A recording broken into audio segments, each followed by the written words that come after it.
Selamat datang di video podcast kelompok 1.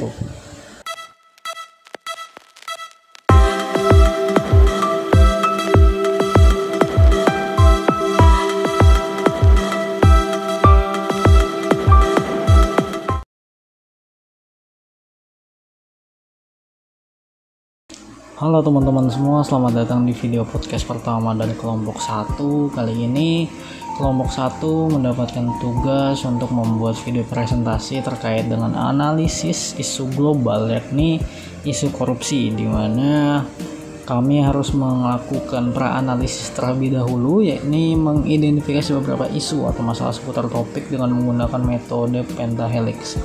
Jadi pentahelix ini kalau teman-teman tahu itu dimana ada berbagai pihak, yakni pemerintah, masyarakat, pengusaha, akademisi, atau media massa.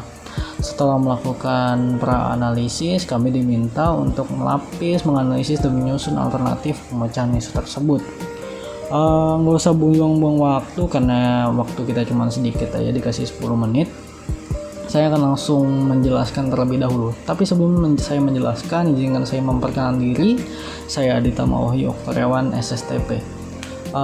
Untuk beberapa isu atau masalah tersebut melalui metode pentahelix, kami memutuskan menggunakan government atau pemerintah, di mana dalam menggunakan metode APKL atau USG terdapat beberapa kasus, yakni kasus pertama adalah kasus korupsi mega proyek Hambalang, kemudian kasus korupsi dana bansos COVID, yang ketiga kasus korupsi izin ekspor benih lobster, dan yang terakhir adalah korupsi dana Asabri, di mana dengan menggunakan faktor APKL kami akan mengkerucutkan berbagai macam isu yang ada tersebut, di mana pada yang pertama adalah kasus korupsi mega proyek Hambalang, di mana tidak memenuhi syarat karena terdapat di bagian K dan L-nya masih tidak memenuhi syarat.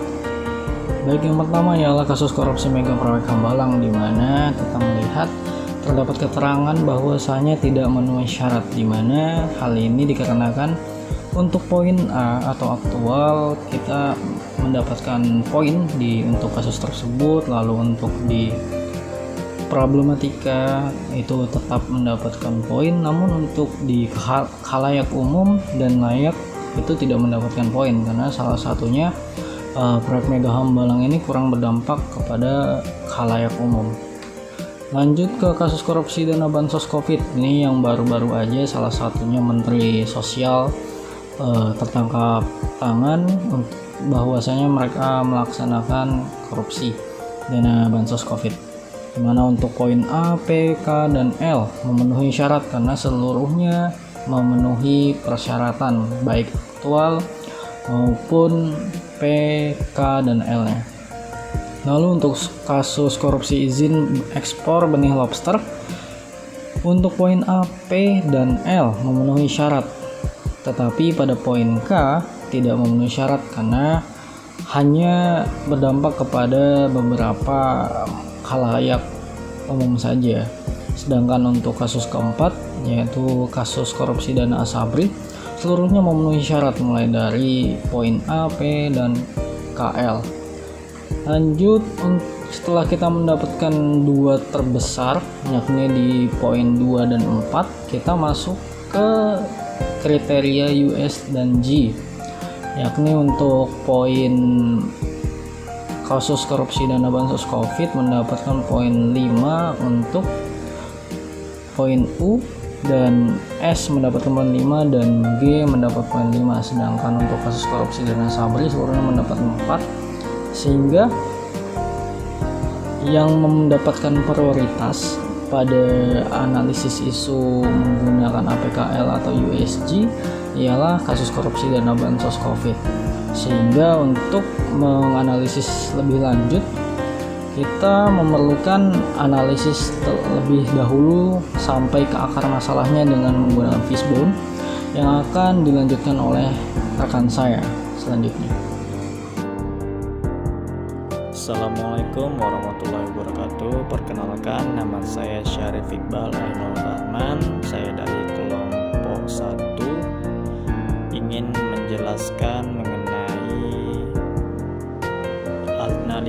isu global dengan topik kasus korupsi bansos COVID-19, di mana di sini saya akan menjelaskan kasus ini dengan menggunakan fishbone diagram atau diagram tulang ikan, di mana seperti yang telah kita ketahui pada gambar yang telah saya jelaskan ini, di sini ada kepala tulang ikan yang merupakan efek dari kasus korupsi bansos COVID-19, yaitu kerugian keuangan terhadap negara, di mana efek ini tidak muncul begitu saja, melainkan adanya sebab akibat dari beberapa dan berbagai macam hal. Yang pertama dari segi individu, organisasi, kultur, dan aturan. Di mana yang pertama dari segi individu, adanya keserakahan dari oknum atau adanya keserakahan dari pelaku. Yang kedua, godaan yang besar. Yang ketiga, kesempatan dan niat. Yang keempat adalah dukungan dari keluarga. Yang kelima, dibantu oleh pihak ketiga. Untuk dari segi yang kedua adalah organisasi. Yang pertama, keteladanan pemimpin yang kurang, sistem dalam organisasi yang lemah, manajemen yang menutupi korupsi itu sendiri. Yang segi ketiga dari segi kultur, yaitu perkembangan tentang korupsi merupakan hal yang biasa di kalangan masyarakat maupun pemimpin-pemimpin. Yang kedua, kebiasaan hidup mewah yang menyebabkan pelaku korupsi harus melakukan segala cara agar dapat mendapatkan keuntungan dirinya sendiri dan menyokong kehidupan yang lebih. Dan yang terakhir adalah aturan, di mana peraturan yang tidak tegas, dan yang kedua adanya lemahnya pengawasan intern dari pemerintah. Dari keempat segi tersebut saya merangkum beberapa poin yang penting dari empat segi atau komponen ini. Yang pertama dari individu, itu adanya keserakahan dari niat si pelaku, dan yang kedua kesempatan dan niat. Jika tidak ada kesempatan, maka pelaku tidak akan berniat untuk melakukan korupsi. Yang dari elemen organisasi, keteladanan pemimpin yang kurang baik sehingga si pelaku ingin mendapatkan uang sebanyak-banyaknya tanpa memikirkan sebab akibat yang akan dilaluinya, dan juga tidak memikirkan masyarakat yang menjadi korban. Yang terakhir adalah peraturan yang tidak tegas, di mana seperti yang kita ketahui banyak pelaku pelanggar kasus korupsi ini mendapatkan hukuman yang tidak setimpal dan tidak sesuai dengan apa yang tertulis dalam Undang-Undang Dasar atau yang tertera dalam perundang-undangan yang ada di Indonesia ini. Selanjutnya ialah analisis SWOT. Dari kasus korupsi di atas, saya akan menggunakan analisis SWOT untuk menemukan strategi dalam memberantas atau mengurangi korupsi. Dalam analisis SWOT terdapat dua bagian, yaitu internal dan eksternal. Dalam faktor internal terdapat 2 poin, strength artinya kekuatan dan weakness kelemahan. Dalam faktor eksternal terdapat 2 poin, opportunity artinya peluang dan threat artinya ancaman. Dalam poin strength terdapat 2 indikator. Yang pertama, memiliki dasar hukum yang kuat, yaitu Undang-Undang Tipikor dan sebagainya. Yang kedua, memiliki lembaga independen untuk memberantas korupsi, yaitu KPK. Dalam poin weakness terdapat 2 indikator. Yang pertama, tingginya budaya korupsi di negara ini sehingga sudah mendarah daging. Yang kedua, birokrasi yang rumit sehingga menciptakan celah-celah untuk dilaksanakannya praktek korupsi. Pada poin opportunity atau peluang terdapat 2 indikator. Yang pertama, banyak kebijakan baru yang mempersempit ruang lingkup korupsi. Yang kedua, adanya undang-undang keterbukaan informasi publik sehingga semua informasi dapat disampaikan kepada publik secara transparansi. Pada poin threat atau ancaman terdapat 2 indikator, yaitu yang pertama, luasnya jaringan bagi pelaku korupsi. Yang kedua, adanya intervensi dari pihak-pihak terkait. Dari 2 faktor internal dan eksternal terdapat 4 strategi. Yang pertama, strategi strength and opportunity. terdapat 2 indikator. Yang pertama, mentaati dan menjalankan dengan sebaik-baiknya dasar hukum atau kebijakan yang sudah ada. Yang kedua, segala informasi yang diperoleh lembaga KPK harus disampaikan kepada publik secara transparansi sehingga masyarakat dapat dengan mudah mengakses dan mengetahui apa yang sebenarnya terjadi. Strategi yang kedua, weakness dan opportunity.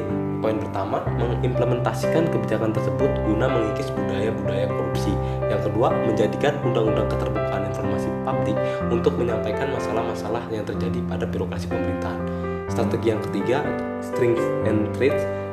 Poin pertama, memberikan perlindungan terhadap lembaga KPK dari berbagai macam ancaman atau intervensi, baik dari pihak luar maupun pihak dalam. Yang terakhir, strategi weakness and threats, memutuskan jaringan pelaku korupsi sehingga dapat mengurangi budaya korupsi.